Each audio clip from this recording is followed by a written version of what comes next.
So since I talked with you this morning, I've been watching numerous reports about the 100 plus people who were killed in northern Gaza trying to get emergency food supplies out of a truck. And there's no dispute that they were killed by Israeli bullets. The total circumstances, I don't know. But what I do know is that they wouldn't be charging a food truck if Israel hadn't bombed the living hell out of northern Gaza.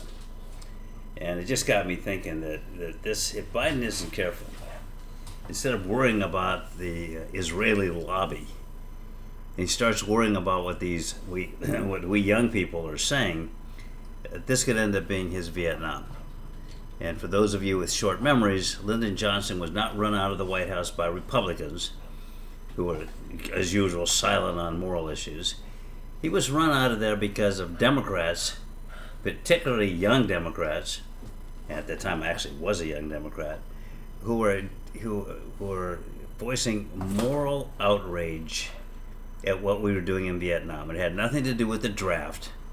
It was moral outrage about what we were doing in Vietnam. And that was what turned the tide and basically drove Lyndon Johnson out of office. And the moral outrage that is growing and growing and growing against what Israel is doing, and what I saw today, I mean that probably turned a few extra million people in the United States against Israel. And to the extent that we continue to give Israel all kinds of weapons, we're arming them to the teeth and wanting more money to arm them even further.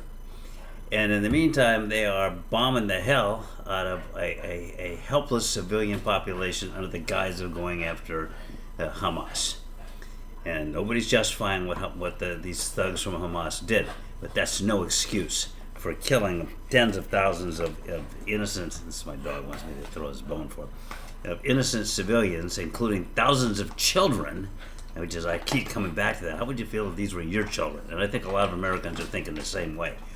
That eventually he's going to lose his, not just a base of young people and or a few Arabs, but he's going to lose the moral base of the Democratic Party. And without the moral base of the Democratic Party, there is no Democratic Party.